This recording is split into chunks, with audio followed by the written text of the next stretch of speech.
Extract 1. Questions 1 to 12. For questions 1 to 12, complete the notes with a word or a short phrase. You now have 30 seconds to look at the notes.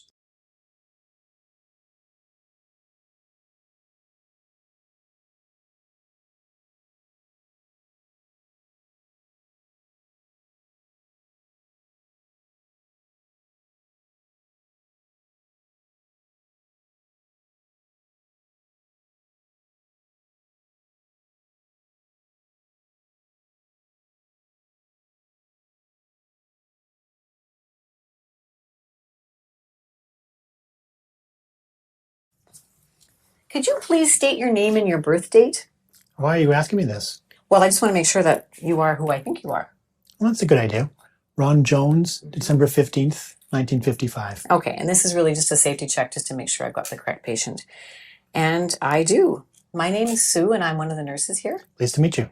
Thank you. I'm going to just be asking you a few questions, a bit of a history, and I may be taking notes. It's just about that. So what brings you to our clinic today? I've got a cough, but I've had a cough for a while now. This past week, it seems to be getting worse, and I'm coughing stuff up. Some stuff. Can you tell me about the stuff you're coughing up or the sputum you're bringing up?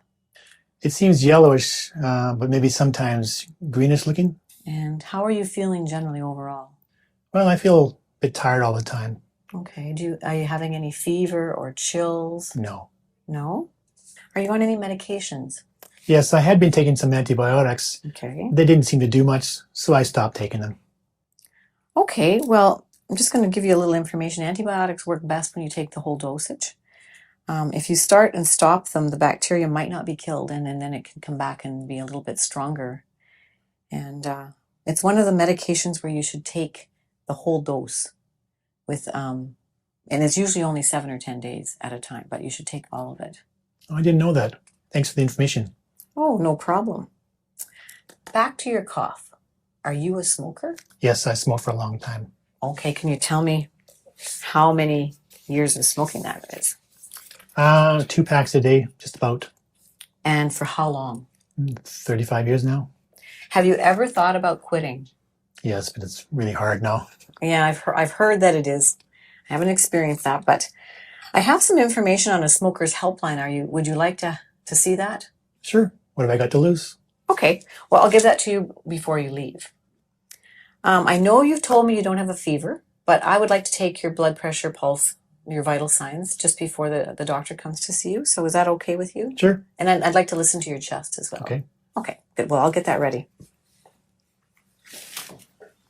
First, I'm going to take your temperature.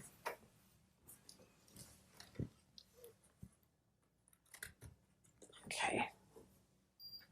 So just stick this under your tongue. I'll hold it because it's kind of heavy. Shouldn't be beeping in a minute. Great. Okay. I'm just going to put this in the garbage.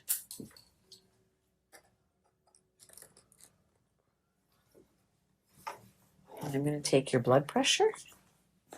Now I need to climb up and grab this. You've had your blood pressure done before? Yes. Okay. So I need your arm. Just going to pull your...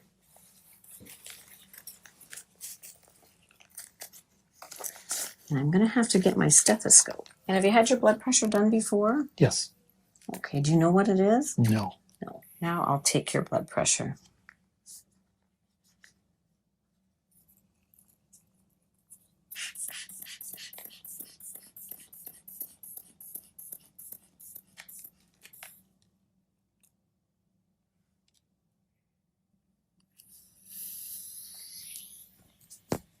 Thank you.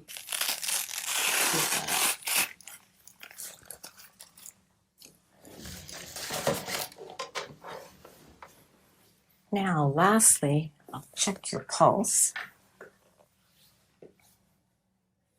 Excuse me.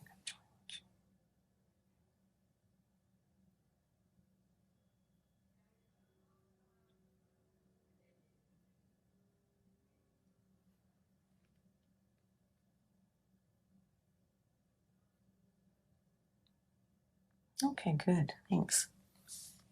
Now, Your temperature is 37. Your pulse is 88. Your blood pressure is 150/84, and your respirations were 16. Now I need to listen to your chest sounds for the last part. I'll do that. Can you take a deep breath in and breathe out? And again. One more time. And again. Okay, great. I hear wheezing in the lower part of your lungs. Do you feel that when you're breathing? I think so, yeah. Yeah. Okay, so I've got your vital signs and I've listened to your chest with some wheezing. The doctor's going to be coming in next. I'm just going to give her the results of what I've just done, and she'll come and visit with you, and then I'll see you after that. Okay. Okay, Thanks. good. All right.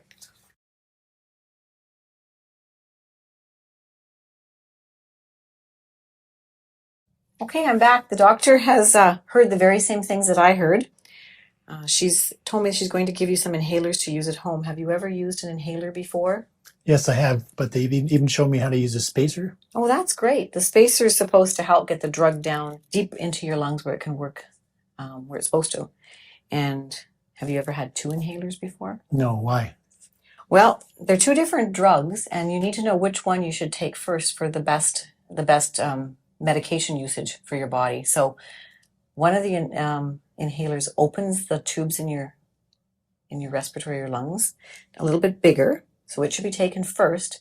And then when you take the second drug, it goes a little bit deeper. The passageway is bigger, so it can go down into your lungs better. And it's an anti-inflammatory, so that drug is best to go second to get down to where the inflammation in your lungs is happening, causing you some problems. I had no idea that it would matter which one I took first. Yeah, you know what? Many people don't know that, so that's why I explained it, because if you understand, it makes so much more sense in how you should take them. I learned a lot today, both about antibiotics and now inhalers. Yeah, good. I'm glad I could help with the information. And anything? So what's next? Well, I think you can go home with your prescriptions. The doctor wants you to come back in about 10 days and take another course of antibiotics, but the whole dose. And 10 days later from now, you can make an appointment. So you can make the appointment today on your way out, and you'll be seen again then. Okay. Thanks for everything. I'll see you next week. Oh, yeah. Can I get that helpline number? Oh, right. I did get it when I was out of the room. So here it is. It's for you, the helpline number, and you give them a call and see what happens. Okay. Thanks. Okay, great. Bye. Bye-bye.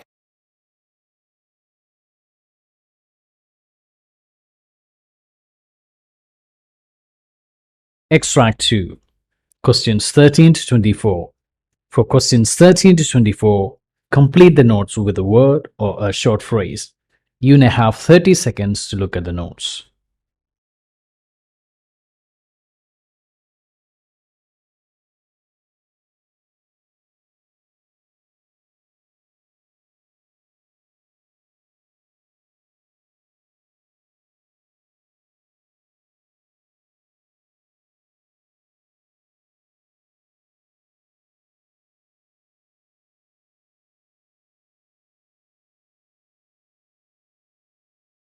Mr. Murray, I'm Dr. Corbett. Nice to meet you. Yes, sir. Nice to meet you. Yeah, first time we've met. Yes. Yeah. Yes. So I understand you made an appointment for an examination, Yes, correct. and we're going to a complete physical examination. I understand, Yes. and I'm going to ask you about why you came into that. But will you mind if I take a few notes just in case? No, that'd be fine. In case you got lots to tell me. Yeah. Don't want to miss too much. That'll Is be that okay? fine. Good. Good. So you made an appointment for an exam. When's the last time you had a physical examination? Probably 2 years ago. 2 years ago. Yeah. Okay. Well, tell me why you made this one. Well, I had these chronic headaches going on that I've had for about 3 months now, and they're just not getting any better, and I want to see if there's something we can do about it. So when you say chronic, you're referring to the fact that they've just been steady for 3 months, or they've been longer than that? Well, it started 3 months ago, and they're like every other day or so, and now I'm having them every day. And So you have no days when you don't have a headache. I have a headache every day. But at the beginning, it didn't seem to be quite as noticeable then for you. Huh? No, Describe the headaches. Where are they, and what do they feel like? they start at the back of my head here, and they kind of come up around my temples, I guess you call it, and into the front of my head. Sometimes they're throbbing. Other times they're not quite as bad. Yeah. So it's both sides of your. Yeah. It starts in the back and comes up the front. Correct. Do you have a headache all the time, or does it just come in episodes? Well, I have a headache all the time until I take something. I take Advil and Tylenol that seem to help it, and that eases it up. Is it ever gone? Is it always something there? There's always something there. I always know it's there. It's just the intensity of it. I see. Can you tell me a little bit more about what you notice? For example, when is it the worst? At night, in the morning? It doesn't make a difference. Well, it doesn't make a whole lot of difference. When I don't get enough sleep, it's really bad. If I move my head in a certain way, or if I strain or stretch my head in a certain way, it seems Like to be what worse. way? Can you show me that? If I go like, to the back, or if I'm bending over, just any exaggerated moves. Any exaggerated move makes it seems to make it worse. Yeah. And if I don't take the Advil and the Tylenol, it seems to be worse. Where to? I see. So this 3 months ago it started. It's both sides. It's in the back, and you can make it worse if you either extend or lean forward for too long. Yes. Just I call them exaggerated head movements. What happens when you're lying down? Does that ease it or make it worse? I think that eases it some. It does. Especially if I can get some sleep. I see. It seems to ease it up some. So the act of lying down and sleeping doesn't make it worse. No, I wouldn't Makes say it better, maybe. Yes. I see. Does it change based on if you're eating, for example? No. Does eating make it worse or better? No, eating doesn't seem to. So having a full stomach exasperate it. doesn't No. bother it at all. How about if you're concentrating? Is when you're driving or reading? No, it doesn't make it worse, except when it's really bad. I have a hard time focusing. Okay, yeah, that's helpful. Yeah. Yeah. Does it ever seem to be more one side than the other? No, it always seems to come up and be just kind of like meets in the middle. Meets in the middle, huh? Starts in the back, goes around, meets in the middle. Like a tight band. Yep. And the part that's always there is what? In the back or all over? I would say in the back. In the back there too. It always starts in the back. I got rear-ended in a car accident. And I can remember my neck got jerked, and I had a sore neck for a couple days, and then the headache started shortly after that. So that accident started this thing off. That's when it all So you started. had no headache before this. No, I had no That's helpful. previous headaches. So tell me about that. How fast were you? Were they going? Well, it wasn't very fast. It was in a parking lot, and I was backing out, and somebody else was backing out the other way, and we met. And I just remember that jerk of my head. Gotcha. And having a stiff sore neck. So both cars couldn't have been going more than start up. Yeah. Okay. 5 miles an hour or something like that. Did you strike your head when that happened? No. Did you recall? Not that I recall. Yeah. I just remember it kind of being, I guess they call it whiplash. Did you get out of the car right away? I sat there for a few minutes and then I got out of the Did car. you? It startled me. Did you? Yeah. Then you said the headache started after that. How long after the actual accident did the headache start? 3 or 4 days after. So it wasn't right away. There was a Wasn't little right bit of away. a warm up. Yeah. There was a kind of an interval in there where you felt Yes. fine. I see. Did you think that you had hurt yourself? I didn't think I really had hurt myself. I didn't, I felt startled and just kind of shaken, but I didn't feel like I was really injured. But didn't. Okay. I didn't go to the hospital or anything like that. Yeah. Have you? And you said you take some things for it. What actually helps it? What do you? Tylenol and Advil.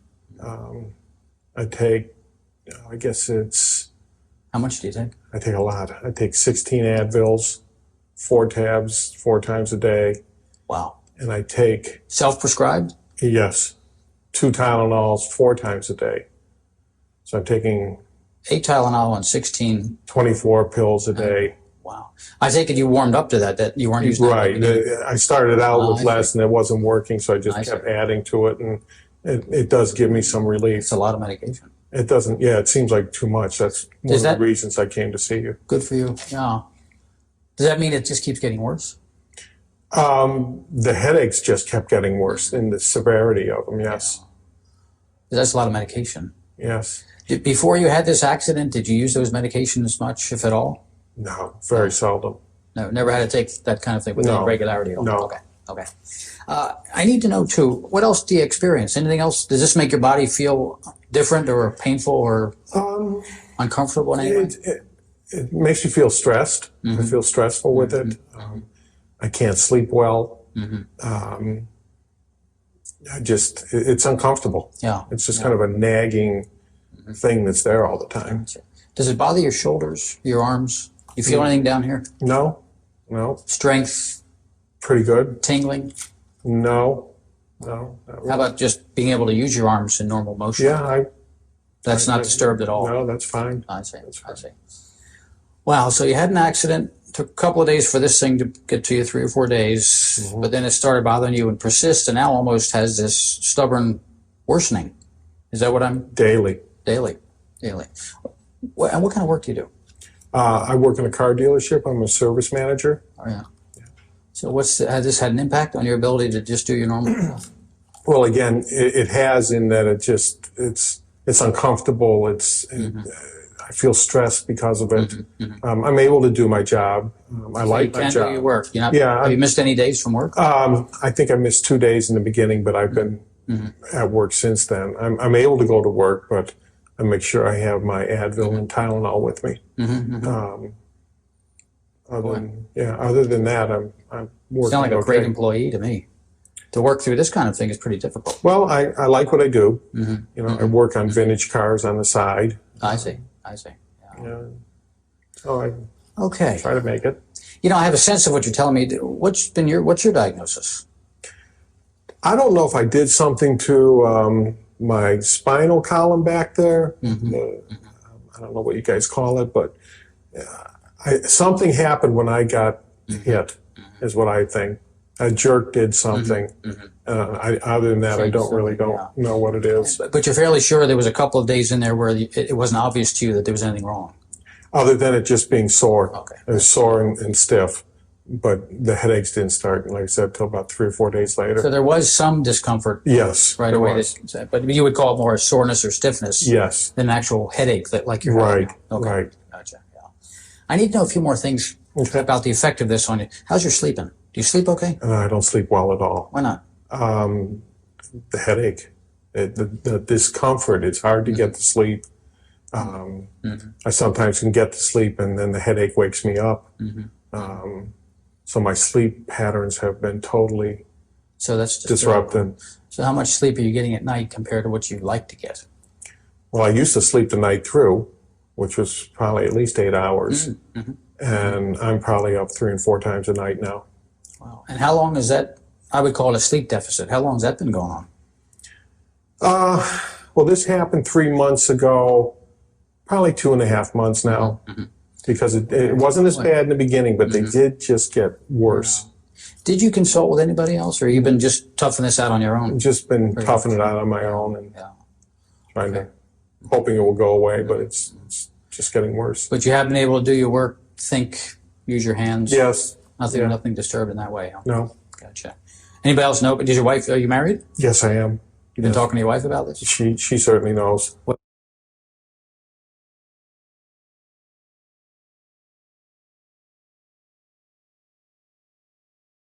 That is the end of part A. Now look at part B. Part B. In this part of the text, you'll hear 6 different extracts. In each extract, you'll hear people talking in different healthcare settings. For questions 25 to 30, choose the answer A, B, or C, which fits best according to what you hear. You'll have time to read each question before you listen. Complete your answers as you listen. Now, look at question 25. Now, read the question.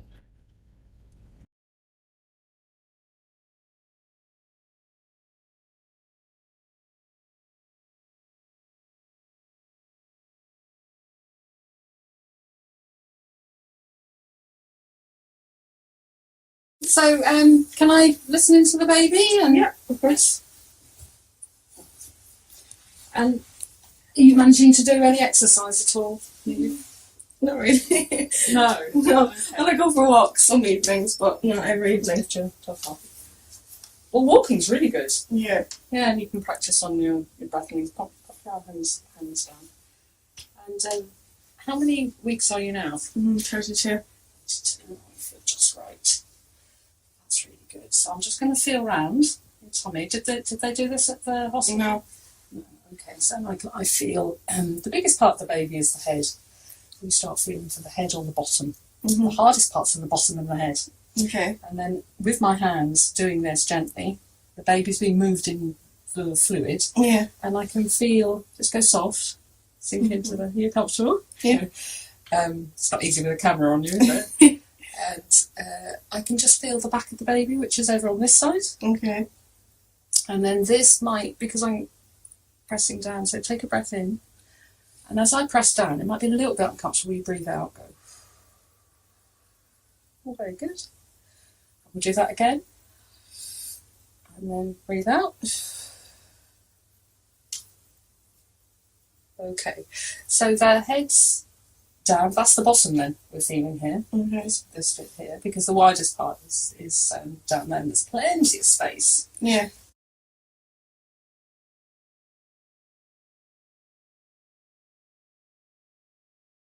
Question 26. Now, read the question.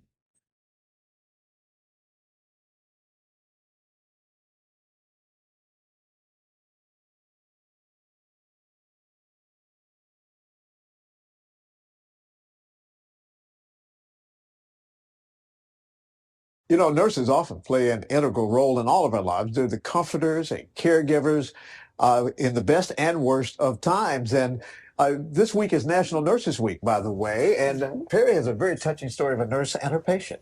Yeah, well, Nicole Leroy has lived this story for the last year and a half, but it's just now being told.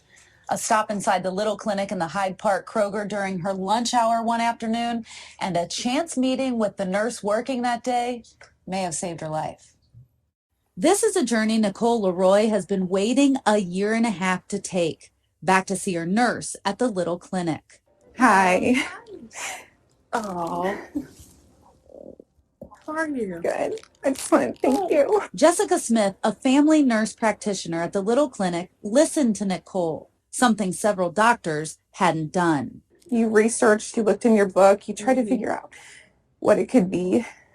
And a month later, I found out that I had cancer. Cancer, stage 2 Hodgkin's lymphoma. I'm 36 years old. I'm in the best shape of my life. You don't think it could happen to you. A diagnosis a year in the making. I'd been to a gynecologist, a dermatologist, primary care twice. And each one of them told me that I was either just virus clogs in my lymph nodes, or that I was self-inflicting, or that I had depression, I had anxiety. But Jessica thought it could be serious, so she encouraged Nicole to keep fighting. She looked me in the eye and she said, you need to go follow up further. You need to go see your doctor again. You need to push.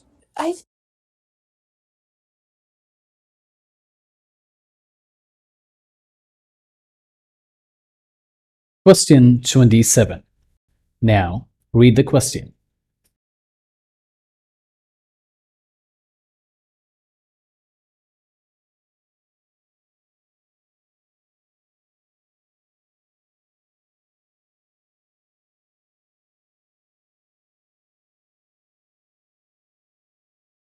Internal medicine. So you as a doctor may be seeing dozens of patients in a single day. How will a system like this affect your day? Well, I'm an emergency physician, so I work in an area where there's patients in rooms all around me. They all have questions. I can't tell you the number of times a day I see a patient limp out of a room and they want to know when lunch is coming. If we could get them the answers without them having to come out and search for someone to answer the question, it's a win for everybody.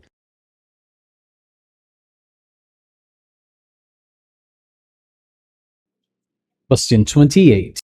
Now, read the question.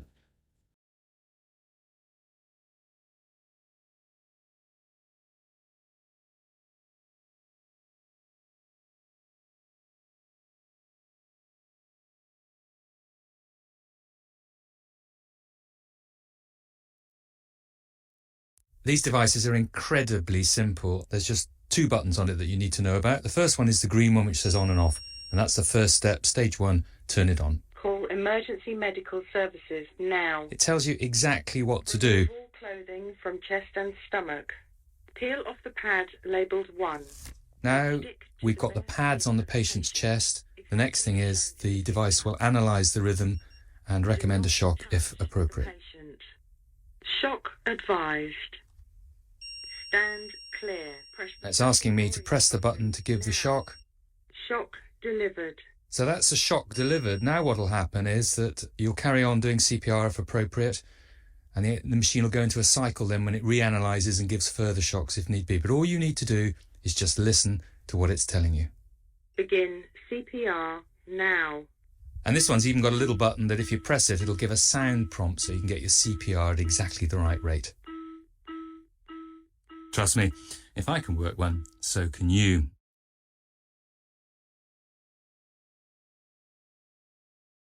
Question 29. Now, read the question.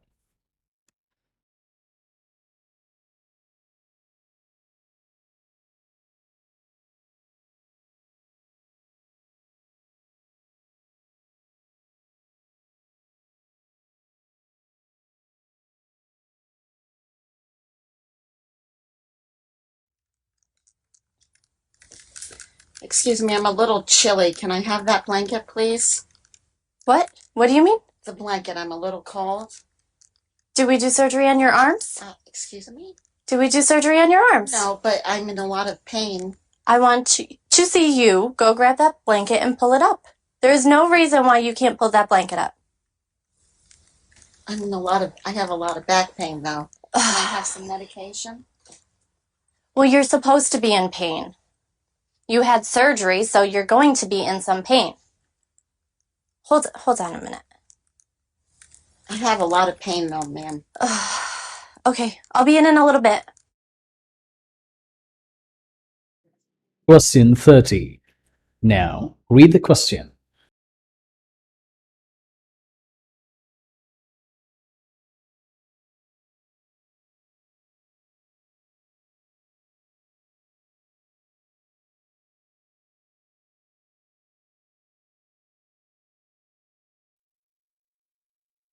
My name's Phil. I'm an instructor and Holly's a student working with me.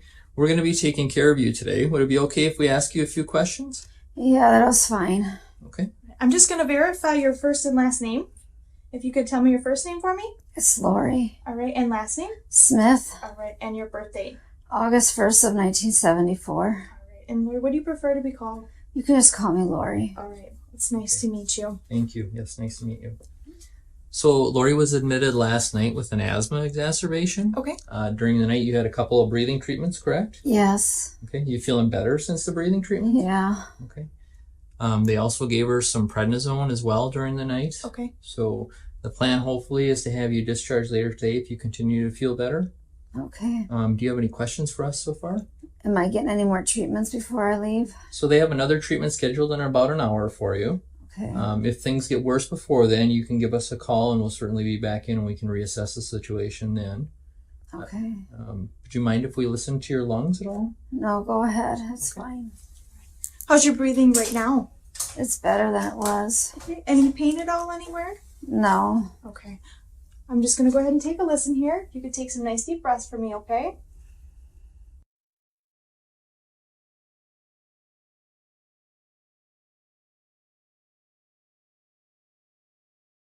That is the end of part B. Now, look at part C.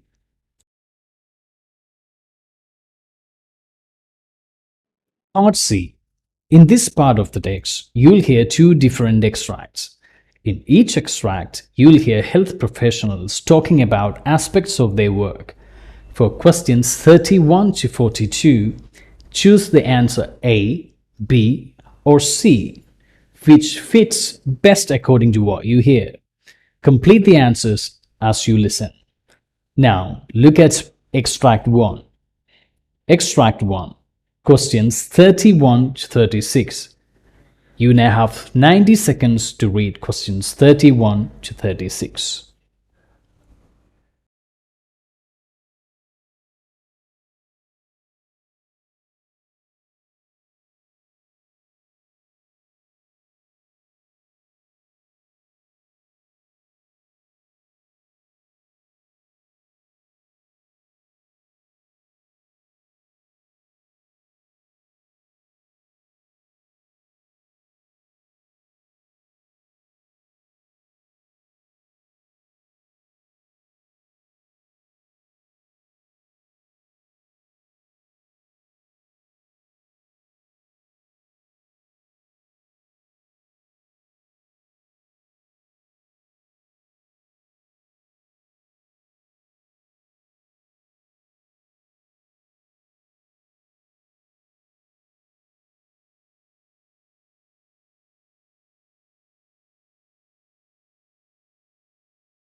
I wrote a prescription for antibiotics. Okay. I did want to talk to you, though. I'm a little bit concerned looking through his chart at how many ear infections he's had recently, and I noticed that you had checked the box that someone's smoking in the home, so I was wondering if you can tell me a little more about that.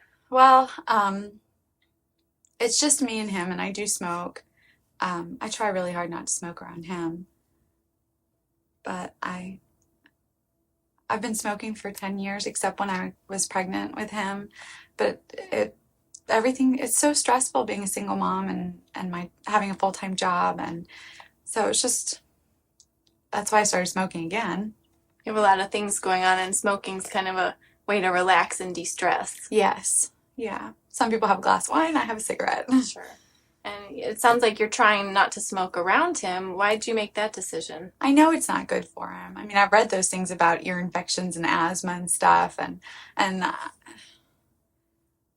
but other kids have ear infections and their parents don't smoke. So on the one hand, you're worried about how your smoking might be affecting him, and on the other hand, you're not so sure if it's really the smoking that's causing these problems. Right.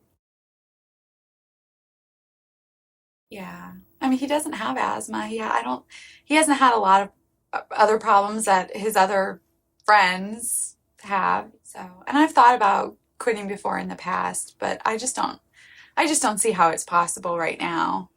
What made you decide to quit smoking when you were pregnant? Well, he was inside me and we were sharing everything, and I knew that he would get some of that, and I just didn't think I could live with myself if something happened to him. Right now, though, it feels almost too difficult to even manage or even to try. Yeah, exactly. How were you successful when you quit before?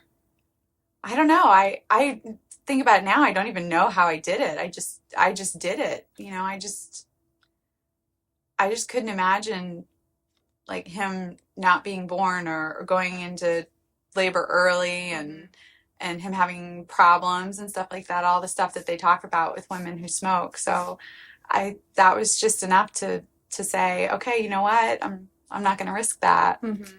So the risks were so scary then that you were able to stop, but they don't feel as scary to you now. No, I mean, we're two separate people. And like I said, I try really hard not to smoke around him. I'm pretty good about that. I don't let other people smoke around him. So you're doing the best you can do. Yes. Yeah. Okay. But it sounds to me too like part of you really does want to quit. Yeah, I know that I need to, and I keep every new year I say, okay, this year I'm going to quit smoking, but then something happens and it just doesn't. It's on your to-do list. It's just not making it to the top. Yeah. If you did decide to quit, on a scale of 1 to 10, where 1 is not at all confident, you don't think you could do it, and 10 is you feel pretty certain that you could, where do you think you fall right now? Probably like a 5.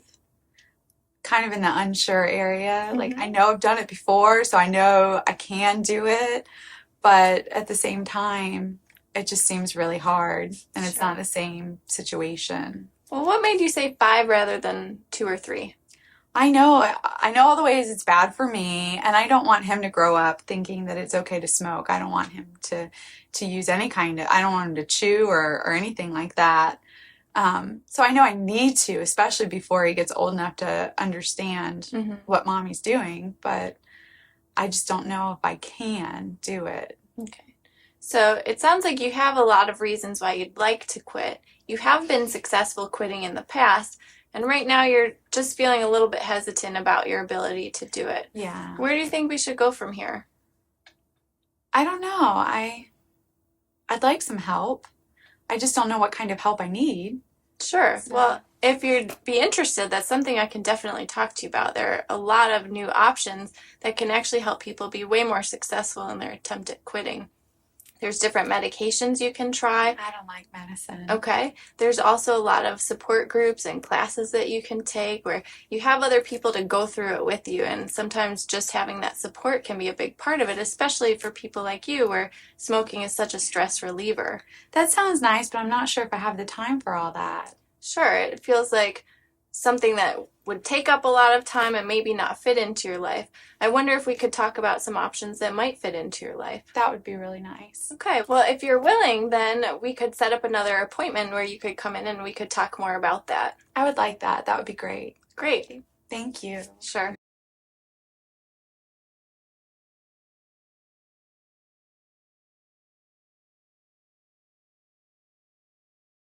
Now look at extract 2.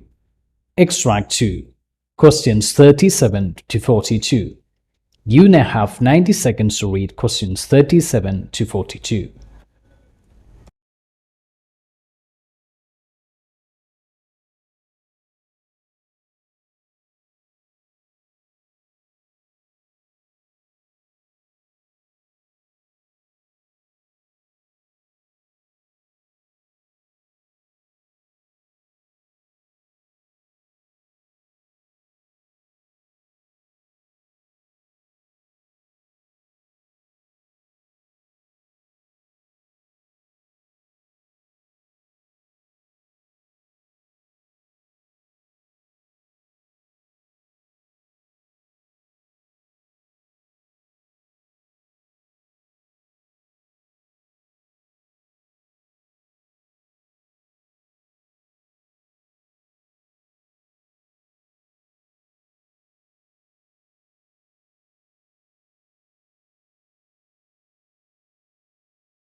Here in the health report, we cover all sorts of research.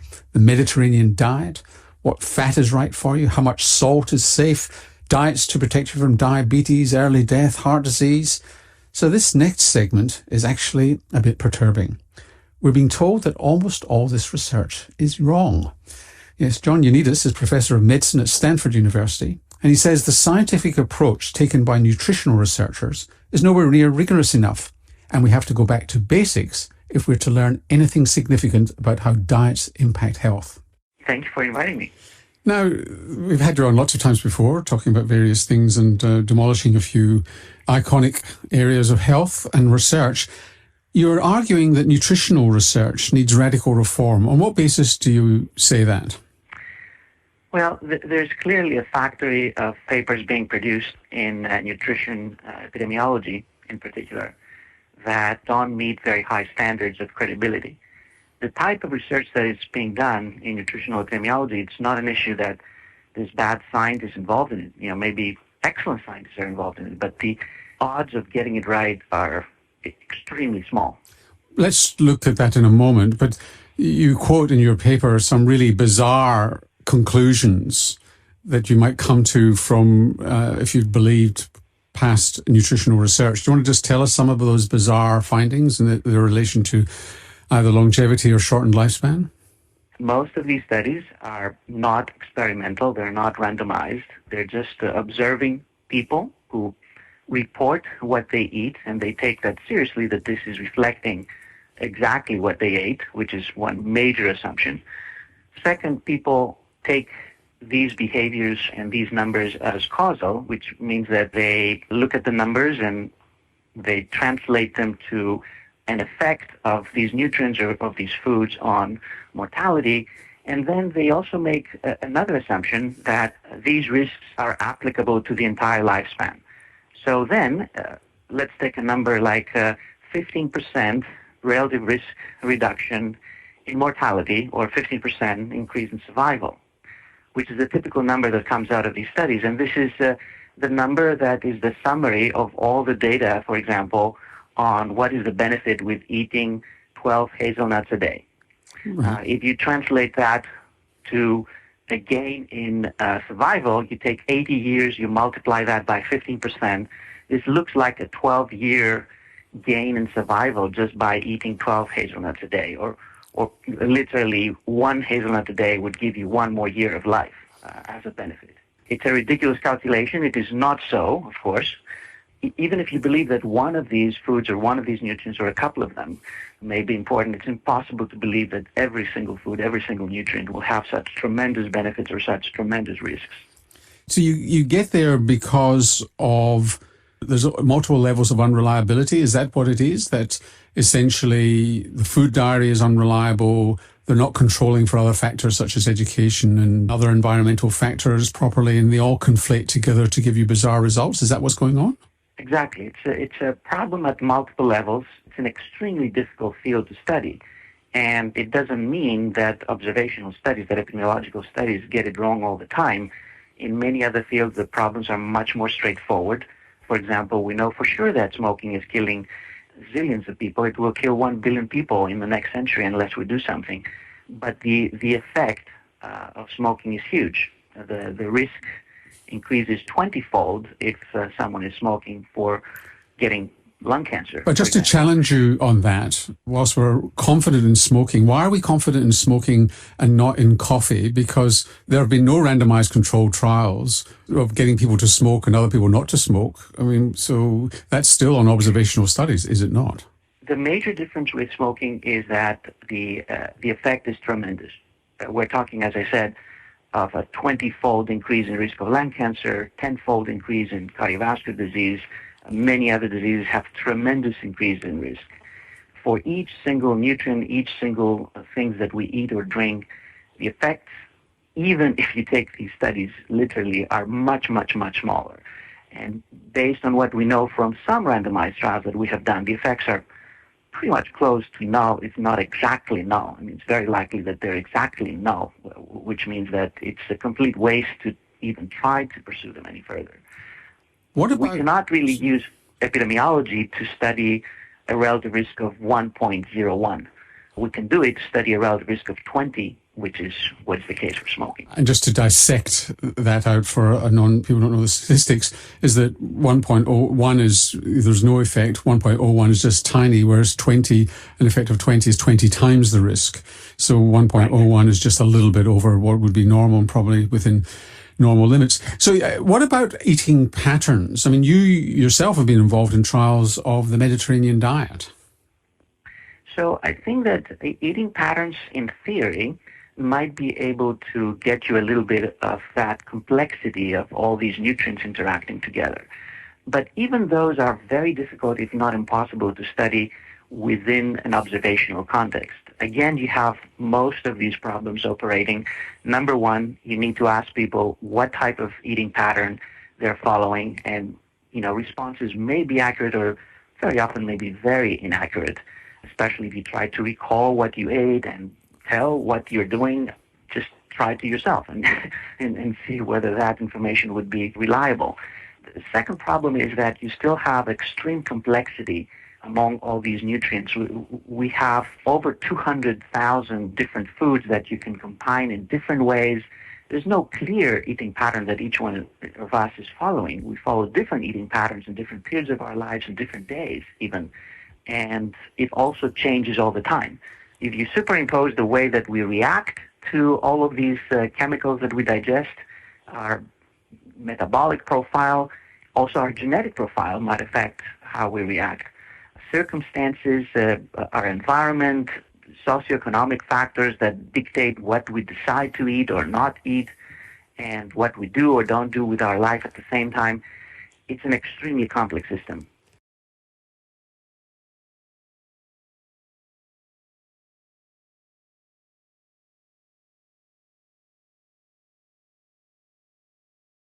That is the end of part C. You now have 2 minutes to check your answers. That is the end of this listening test. Thank you very much for practicing this test with Lifestyle Training Center. You can now check in the description and verify your answers. If you find this video helpful, please subscribe to our channel and write down your comments and let us know how you feel about it. If you need more help or for training, please feel free to contact us. Details can be found in the description. Until we see you next time, take care. Bye-bye.